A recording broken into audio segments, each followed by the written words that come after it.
dikasih Tuhan, Persekutuan Gereja Indonesia itu mengangkat satu tema nasional. Tema Natal tahun ini adalah marilah kita pergi ke Bethlehem.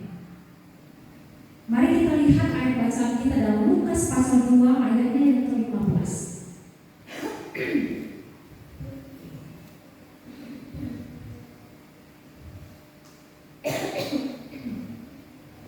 Lukas pasal 2 ayat yang ke-15. Saya akan bacakan untuk kita semua dan mari kita menyimak bersama. Setelah malaikat-malaikat itu meninggalkan mereka dan kembali ke surga, gembala-gembala itu berkata seorang kepada yang lain, marilah kita pergi ke Bethlehem untuk melihat apa yang terjadi di sana, seperti yang diberitahukan Tuhan kepada kita. Jemaat yang dikasih Tuhan, kalau kita membaca ayat sebelumnya, kan itu sedang diadakan pendataan tentang warga ya. Jadi pada waktu itu Maria dan Yesus semua harus melapor kepada Kaisar Agustus untuk mendaftarkan diri mereka. Kemudian setelah itu di daerah itu ada gembala-gembala yang tinggal di padang gurun menjaga kawanan ternak. Nah di sini tidak dicatat pula apa ternaknya, apakah itu sapi, domba, kambing, dan tahu. Tetapi kawanan ternak. Nah tiba-tiba berdirilah seorang malaikat di Tuhan di dekat mereka, kemudian berkata, jangan takut, sebab ayat 10 pasal 2 Lukas, jangan takut sebab sesungguhnya aku memberitakan kepadamu kesukaan besar untuk seluruh bangsa. Apa kesukaan itu? Adalah hari ini telah lahir bagimu juru selamat, yaitu Kristus Tuhan di kota Daud. Dan ayat 15 tadi baca kita mengatakan setelah malaikat itu meninggalkan mereka, berarti sudah menyampaikan pesan kepada para gembala, lalu mereka pergi. Nah, ketika malaikat itu pergi, langsunglah seorang dari gembala itu berkata kepada yang lainnya, ayo, mari kita pergi ke Bethlehem. Kita lihat apa sih sebenarnya yang terjadi di sana. Kira-kira begitu ya Bapak Ibu. Marilah kita pergi ke Bethlehem untuk melihat apa yang terjadi di sana. Nah, saudara dikasih Tuhan, Bethlehem itu artinya rumah roti. Bethlehem merupakan kota kecil dan itu kita bisa lihat dalam Mika pasal 5 ayat yang pertama. Mika 5 ayat 1. Mika 5 ayat 1. Bisa ditampilkan Mika 5 ayat 1.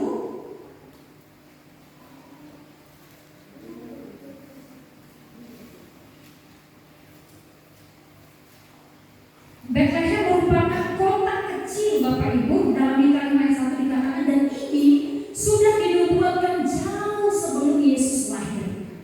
Tetapi engkau hai Bethlehem Efrata, hai yang terkecil di antara kaum-kaum Yehuda. Jadi Bethlehem merupakan kota kecil. Kemudian yang sudah dinubuatkan jauh sebelum kelahiran Yesus dalam bacaan kita tadi. Bethlehem juga disebut sebagai kota Daud. Dan itu kita bisa lihat di pasal 2 bacaan kita tadi. Ayat yang keempat, Lukas 2 ayat yang keempat. Demikian juga Yesus pergi dari kota Nazaret di Galilea ke Yudea ke kota Daud yang bernama Bethlehem. Jadi Bethlehem itu disebut juga kota Daud. Ayat yang 11 pasal 2, hari ini telah lahir bagimu juru selamat, yaitu Kristus Tuhan di kota Daud. Jadi Bethlehem juga disebut kota Daud. Kenapa? Karena memang di kota itu jugalah Daud dilahirkan. Dan itu kita bisa lihat dalam 1 Samuel pasal 17 ayat 12. Jadi Bethlehem dikatakan kota Daud karena memang di sana juga Daud dilahirkan. Jemaat yang dikasihi Tuhan, bacaan kita tadi mengatakan bahwa setelah malaikat meninggalkan mereka, para gembala itu juga pergi dan ingin mencari apa sih sebenarnya yang terjadi di sana. Para gembala pergi meninggalkan ternak mereka. Bapak Ibu, pekerjaan seorang gembala itu adalah pekerjaan yang tidak terlalu diperhitungkan, karena dianggap pekerjaan yang sangat rendah. Nah, gembala biasanya mereka menggembalakan itu bukan milik mereka. Jadi mereka sebagai upahan saja, mereka dibayar untuk menjaga kawanan ternak yang punya pengusahanya. Jadi para gembala pergi meninggalkan ternak mereka tanpa menghiraukan kawanan ternaknya itu hanya untuk melihat bayi Yesus. Perhatikan Bapak Ibu,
Seberapa taatkah kita melakukan apa yang telah kita dengar tentang Yesus dan ajarannya?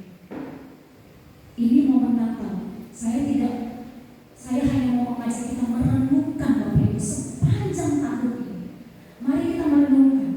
Kalau kita masih diberi kesempatan oleh Tuhan, mari kita merenungkan seberapa taatkah kita melakukan apa yang telah kita dengar tentang Yesus dan apa yang telah kita dengar tentang ajaran Yesus. Dalam satu tahun berapa kali kita beribadah? Dalam satu tahun ini berapa kali kita mendengar firman Tuhan? Berapa kali kita taat melakukan firman Tuhan? Berapa banyak pengorbanan yang sudah kita buat untuk Tuhan? Sudahkah kita seperti gembala-gembala yang berani meninggalkan ternaknya, berani meninggalkan apa yang berharga bagi mereka, karena itu kehidupan mereka. Mungkin dari situlah mereka digaji. Seberapa di antara kita yang berkorban, dan pengorbanan terbesar apa yang sudah kita lakukan untuk Yesus, untuk mengikut akan Dia sampai saat ini? Berapa banyak firman Tuhan yang kita dengar dan kita terima? Berapa banyak yang kita abaikan dan yang kita lakukan? Dan melakukan yang tidak hanya sekedar melakukan, tetapi taat dan setia. Artinya terus menerus. Baik tidak baik keadaan kita, suka nggak suka dengan firman Tuhan yang disampaikan itu, seberapa taat kita melakukannya, seberapa pengorbanan yang kita buat. Ketika kita mau melakukan firman Tuhan, Bapak Ibu, kita harus mengorbankan diri kita. Kita harus mengorbankan keegoisan kita. Kita harus menyangkal diri kita. Kita harus tunduk kepada apa yang Tuhan perintahkan, apa yang firman Tuhan perintahkan. Itulah bentuk daripada pengorbanan kita. Tidak hanya itu, tapi kita juga harus berkorban waktu. Kita juga harus berkorban dana, berkorban biaya. Tadi yang datang ke sini naik Grab sudah berkorban biaya, betul? Udah berapa ongkosnya? Bisa saja tarifnya naik, karena banyak yang pesan Grab, semuanya perlu. Kemudian pengorbanan juga. Tahun ini kita dress pakai nuansa kuning ya, pengorbanan Bapak Ibu. Pengorbanan beli baju kuning. Nanti tahun depan nggak tahu lagi kita apa dress code-nya. Jadi Natal atau kelahiran Yesus itu juga bicara tentang pengorbanan. Bagaimana Yesus lahir di dunia ini, Bapak Ibu, bukan hanya sekedar lahir kemudian tumbuh besar dan tidak melakukan apa-apa, tidak. Tapi Dia lahir untuk mati. Dia lahir bukan untuk sekedar lahir, tetapi Dia lahir untuk disalibkan. Dia lahir untuk mati bagi dosa-dosa. Lalu tema tadi adalah marilah kita pergi ke Betlehem. Kenapa kita harus pergi ke sana? Apa sebenarnya yang terjadi di sana? Jemaat yang dikasih Tuhan, mengapa kita harus pergi ke Betlehem? Alasan yang pertama adalah karena di sana tempat lahirnya seseorang yang akan menyelamatkan manusia dari dosa. Matius 1 ayat 21. Matius 1 ayat 21 mengatakan, Ia akan melahirkan anak laki-laki dan engkau akan menamakan Dia Yesus, karena Dialah yang akan menyelamatkan umatnya dari dosa mereka. Jadi kenapa kita harus pergi ke Betlehem? Karena di sana lahir seseorang yang akan menyelamatkan manusia dari dosa. Kemudian di sana lahir seorang raja yang akan memerintah Israel. Mika 5 ayat 1. Di sana akan lahir seorang raja yang memerintah untuk selamanya, dan kerajaannya kekal untuk selama-lamanya. Selain itu, kenapa kita harus pergi ke Betlehem? Karena di sana lahir seorang. Kalau kita buka dalam Yesaya pasal 9 ayat yang kelima. Yesaya pasal 9 ayat yang kelima. Mengapa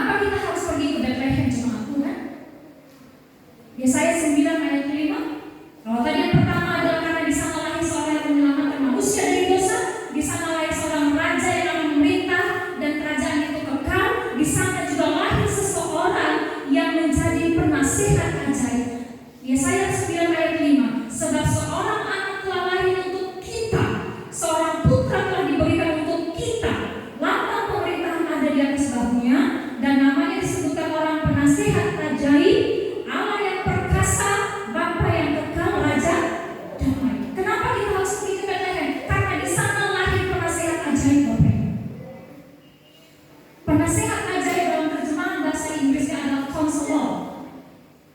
Artinya seorang pembimbing. Penasihat ajaib, di dalam dia segala nasihat ada. Dan di dalam dia, kenapa disebut penasihat ajaib? Karena dia adalah seorang yang penuh dengan hikmat. Dan tidak ada seorang pun di tengah-tengah dunia ini yang punya hikmat seperti hikmat di dalam Yesus. Karena itu kita harus pergi ke Bethlehem.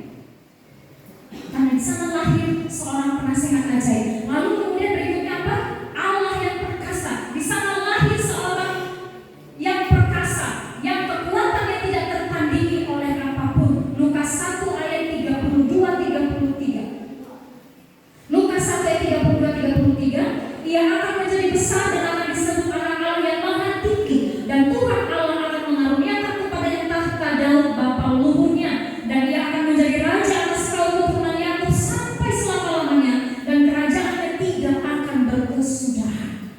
Kenapa kita harus pergi ke Bethlehem? Karena di sana lahir seorang yang perkasa, yang kekuatannya tidak tertandingi oleh apapun, yang kerajaannya kekal untuk selama-lamanya.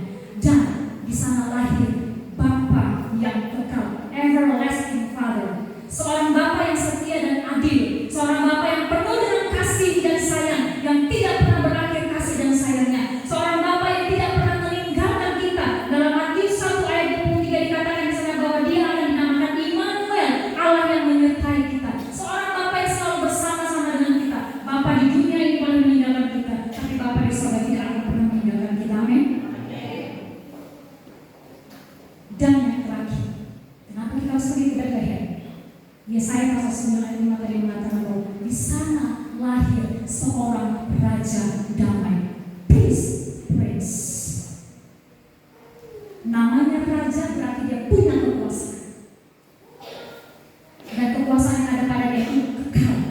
Tidak ada yang bisa menggantikan, tidak ada yang bisa mengambil dan merebut kekuasaan itu. Dan yang terakhir dikatakan sumber damai sejahtera. Lukas 2 ayat 14.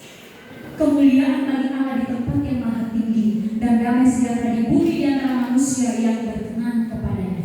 Kita harus pergi ke Bethlehem karena di sana lahir seorang raja damai. Seorang raja yang memberikan damai, sumber dari segala kedamaian yang kita perlukan. Yohanes 14 ayat 27. Yohanes 14 ayat 27. Damai sejahtera ku tinggalkan bagimu, damai sejahtera ku kuberikan kepadamu, dan apa yang kuberikan tidak seperti yang diberikan oleh dunia kepadamu. Janganlah gelisah dan gentar hati. Tidak ada seorang pun di tengah-tengah dunia ini yang bisa memberikan damai kepada kita, Bapak Ibu. Tidak ada seorang pun di tengah-tengah dunia ini yang bisa memberikan damai sejahtera kepada kita. Karena apa? Karena potensi manusia adalah saling mengecewakan satu dengan yang lain. Tetapi Yesus lahir sebagai Raja Damai untuk mencurahkan bagi kita damai sejahtera untuk kita. Inilah alasan mengapa kita harus pergi ke Bethlehem. Kalau pada waktu itu berita itu disampaikan, pergilah ke Bethlehem katanya. Bethlehem berarti menyatakan satu tempat. Tetapi saat ini Bapak Ibu kita memaknai tema ini bahwa marilah kita pergi ke Bethlehem. Kita tidak sekedar memaknai sebagai satu tempat, lokasi yang harus kita pergi ke sana. Bukan berarti kita harus pergi, ayo kita kumpulkan dana sekian puluh juta, kita pergi ke Yerusalem, ke Bethlehem. Tidak. Tapi kita memaknai Natal hari ini adalah kita pergi ke Bethlehem, itu artinya kita harus pergi datang kepada Yesus. Karena apa? Kenapa kita harus pergi datang kepada Yesus? Kenapa kita harus datang kepada Yesus? Kenapa kita harus pergi kepada Yesus? Alasan yang kali ini. Karena di dalam Dia ada keselamatan. Di dalam Dia menyelamatkan dosa kita. Karena Dia lahir, Dialah pemerintah segala kekuasaan yang ada di tengah dunia ini. Dia penasehat ajaib, Allah yang perkasa, Bapa yang kekal, Raja damai di mana pribadi. Apa yang kita cari di tengah dunia ini? Semua kita temukan di dalam Yesus. Karena itu pergilah kepada Yesus. Amin. Jangan tunda lagi Bapak Ibu. Ini kesempatan bagi kita. Momen Natal ini adalah waktu kesempatan bagi kita untuk sungguh-sungguh datang dan pergi kepada Yesus. Kalau Tuhan masih beri kita kesempatan, haleluya. Itu artinya waktunya kita harus sungguh-sungguh datang kepada Yesus. Allah memberi kita anaknya untuk memberi kita damai-Nya. Allah mengaruniakan anaknya yang tunggal untuk melimpahkan kepada kita damai sejahtera. Selain itu Bapak Ibu, di sana lahir seseorang yang memberi harapan yang baru. Ketika Yesus lahir di tengah-tengah kegelapan, tidak ada satu tempat pun yang menerima dia lahir, betul ya? Dia pergi ke tempat-tempat penginapan, tapi nggak ada satupun yang membukakan pintu untuk Yesus bisa lahir. Hanya ada kandang domba.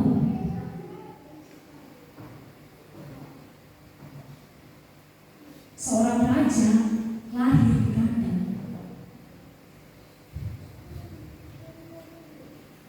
Dan dia lahir ke tengah-tengah dunia ini saat malam sunyi senyap. Ya, seperti pujian kita tadi, malam kudus. Kenapa malam kudus? Karena seorang yang kudus lahir ke tengah-tengah dunia ini. Sunyi senyap, karena yang tidak ada apa, tidak ada seorang pun yang menyambut dia.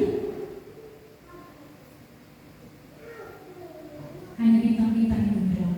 Tetapi Yesus lahir ke tengah-tengah dunia yang gelap ini dengan membawa terangnya. Terang karena apa? Dia lahir untuk membebaskan, menyelamatkan manusia dari dosa. Itulah kegelapan manusia yang sesungguhnya, hidup di dalam dosa. Tetapi Kristus, Yesus lahir memberikan harapan yang baru. Harapan apa? Harapan bahwa kita punya keselamatan di dalam Yesus. Karena itu pergi, datang kepada Yesus. Harapan baru bagi orang-orang berdosa, bahwa setiap orang yang bertemu dan percaya kepada Yesus akan diselamatkan. Roma 10 ayat 9-10. Siapa yang menerima dia, percaya dalam hatinya, mengaku bahwa dia adalah Tuhan dan Juru Selamat, dia bisa diselamatkan. Tuhan tidak memperhitungkan dosa dan pelanggaran kita. Yesaya 1 ayat 18.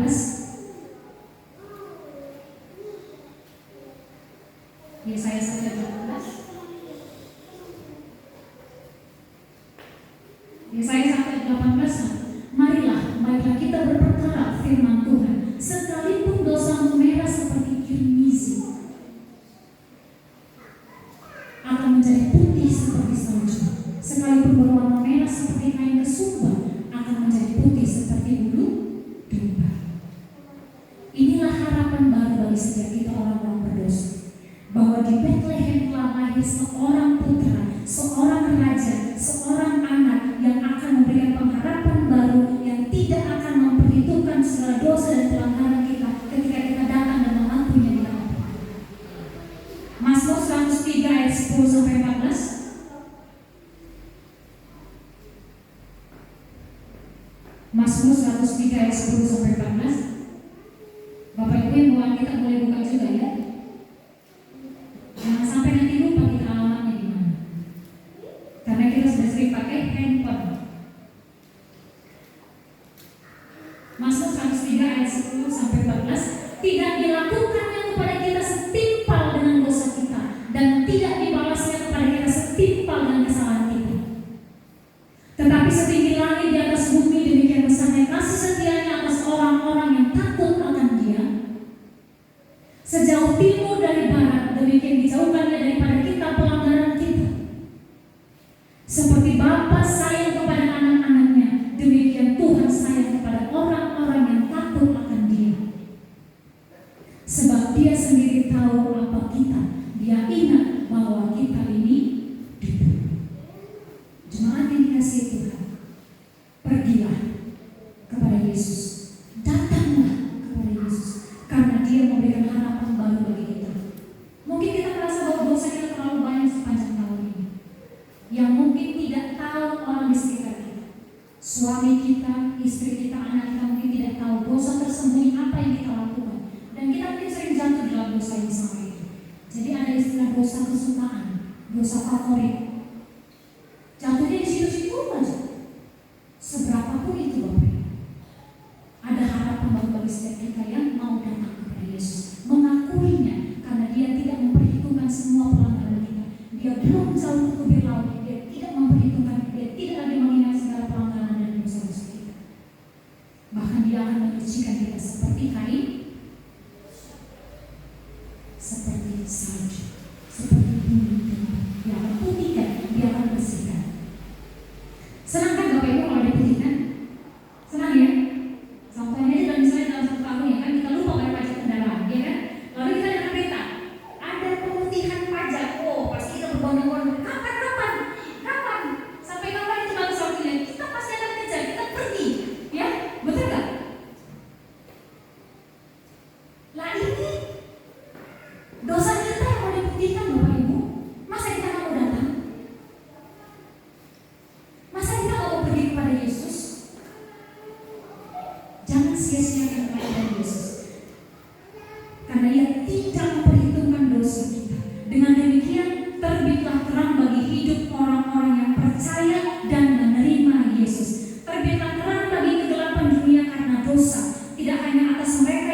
Ada yang putus asa, kehilangan harapan. Jemaat Tuhan sepanjang tahun ini banyak kali harapannya. Ketika awal tahun menyampaikan harapannya ini, di list semua harapannya. Seberapa yang sudah terwujud, seberapa yang tidak, dan seberapa besar harapan kita itu membuat kita menjadi putus asa karena tidak terjawab. Datang kepada Yesus, pergi kepada Yesus. Dia memberikan harapan yang baru. Selalu ada harapan di dalam Yesus. Amin. Karena untuk itulah dia lahir, Bapak Ibu. Untuk memberikan harapan itulah dia datang ke dunia ini.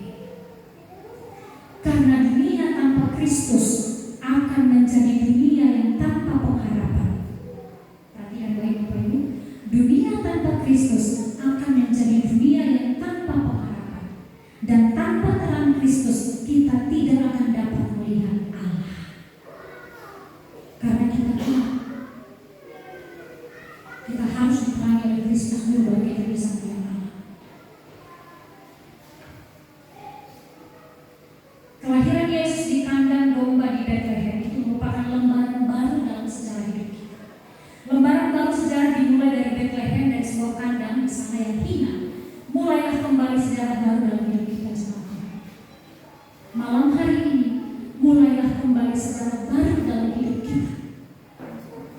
Di momen ini mulailah kembali sejarah baru dalam hidup kita bersama Yesus. Bagaimanapun hancurnya hidup kita sepanjang tahun ini, Yesus sanggup memulihkan dan membentuk ulang kembali hidup kita, asalkan kita mau dibentuk oleh Dia.